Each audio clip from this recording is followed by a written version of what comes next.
Hi, it's Dawn again. Thank you for joining me for the Soul series.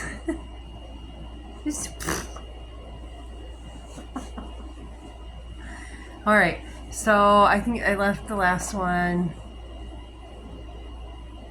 off at mindfulness. Okay, so I hit the mindfulness mark, and then it's like, then you continue every day trying to be mindful. And something that helped along the way, I know one of the suggestions I heard along the way was how to remember to be mindful, right? How do you remember when you're so busy and you got this and that and that? One of the things I did was, like, at the end of the day, I sat with myself and went through everything in the day and was I mindful here? What could I have done different there? You know, if you weren't mindful, forgive yourself and then do better the next day. So, you know, you just keep working every day on yourself, every moment, you know, and eventually you're in the moment and you're like, oh, I lost my mindfulness for a minute. Sorry.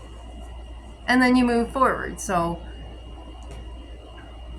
but after the mindfulness thing, and I kept meditating, what do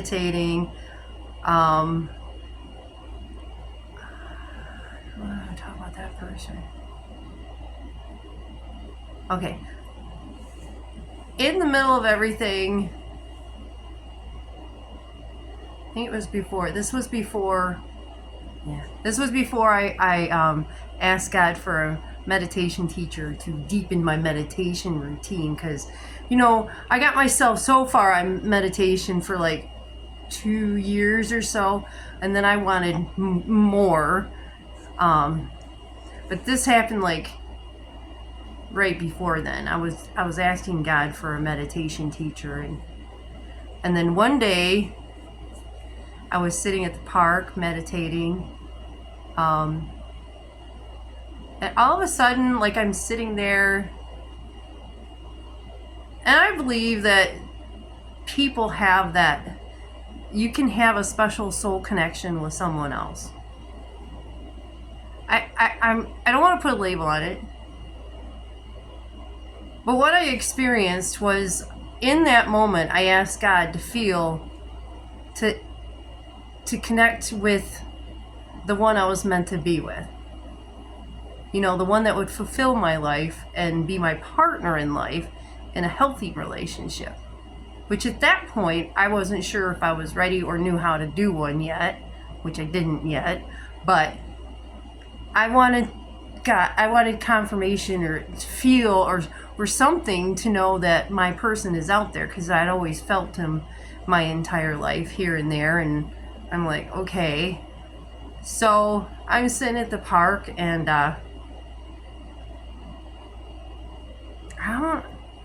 all of a sudden it felt like I was like down in myself, but then he was there too. It was like our bodies were one and the energy combined,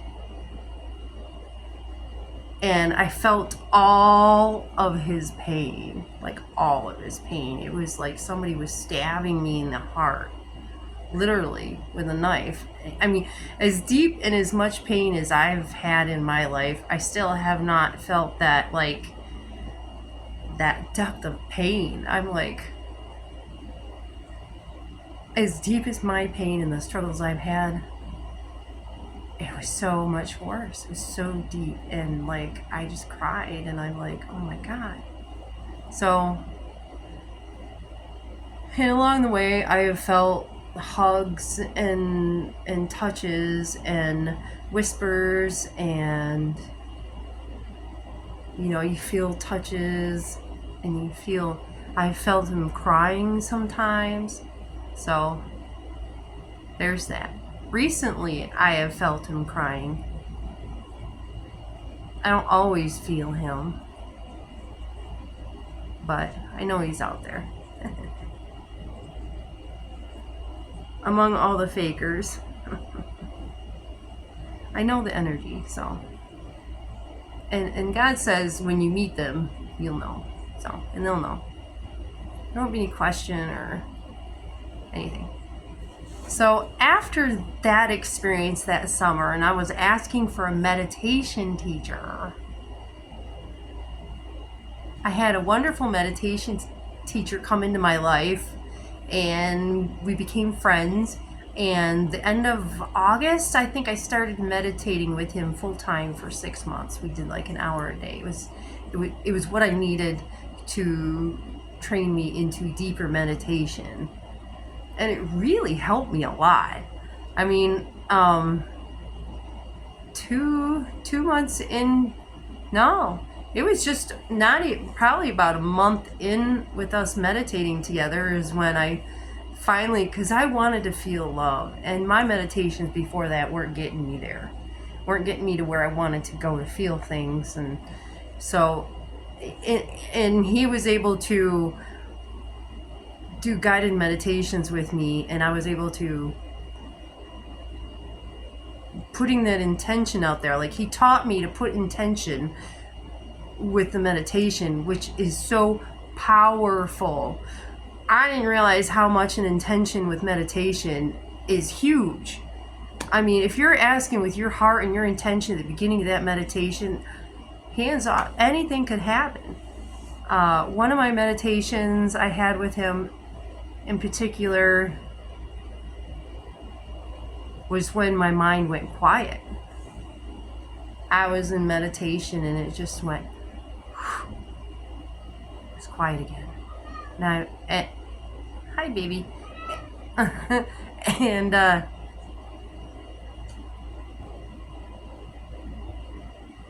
it went quiet again. All the TV screens in my brain just shut off. It was like, boom. I pulled it out of my meditation. I'm like, that's what I want. I want that peace. I want that quiet out of my meditation. All right? So within the next month, or I don't even know, it wasn't even too much longer after that. I was so excited the next day when I woke up and my brain was quiet. Oh my gosh, all those thoughts from the past, those little thousands of TV screens in my brain talking at once is gone. And it's just silence. It's quiet. And I'm like, this is amazing. So I'm like, if I could pull that out of there, I want to feel love. You know, people talk about love, this, that, and that, and I wanted to feel it, dang it. Because how would I know what love feels like? My parents didn't show it to me. They didn't teach me how to. The world has some jaded points of view on what love is. I wanted to know what real love felt like. Real, true, honest to goodness, soul deep love. What is real love? What is real love? It's not attachment. I gotta have this, gotta have that. It's peace. It's peace in here. Yes, the chaos happens outside, and yes, we still have to deal with our minds and in this life and our lessons and all that, but it helps when you can feel the peace inside. Because you still gotta get rid of those layers of programming and stuff. That takes a lot of work sometimes. Programming can run deep. That's where the mindfulness comes in. So,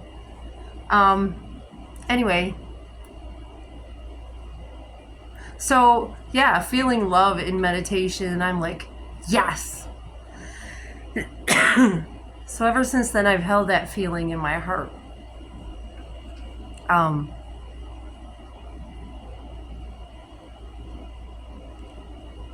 it was like, and then after that, like, I've had some like energies, like strong energy sensations come through my body, and like it was really cool. And then you could feel the energy through the chakras as I meditated on them. You feel the energy just rising, and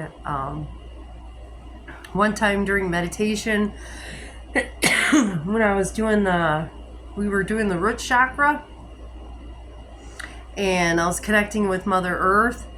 It was really cool. It was like I connected with Mother Earth, and I'm like, hey, Mother Earth, and she's like, come here, and then she pulled me into her heart. pulled me into the middle of the earth, her heart. So, I mean, and I'm still there with her. I don't know how to describe that other than to say that in my meditation in here, that's where we went. It was so strong. It's like I could feel the earth and everything. Oh, that reminds me. You know that song that says I can feel the earth move under my feet? The earth is actually moving under your feet. You just don't feel it. Are you having fun there, little man? Come here. Let me say hi. It's a shadow. It's a big boy. Beautiful eyes. Cats are awesome. They're our spiritual friends. Join. Okay, where was I?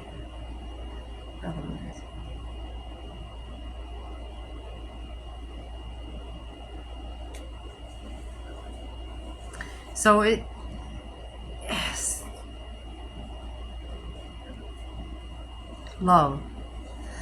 That was huge for me to experience love. I'm getting over this cold and I'll get there, but I've got this time to make these videos, so I'm making them. So bear with me. It was just amazing. So that was like in September, October. The next spring.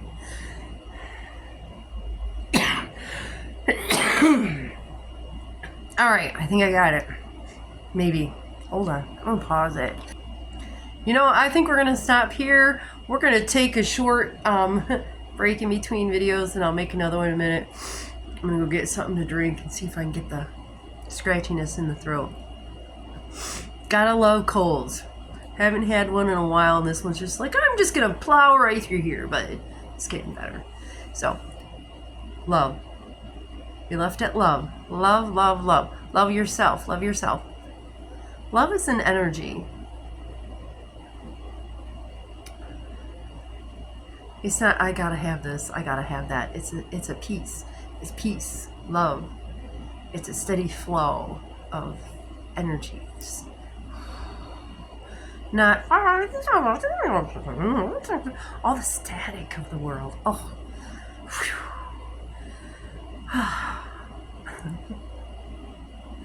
All right. Namaste. Love you all.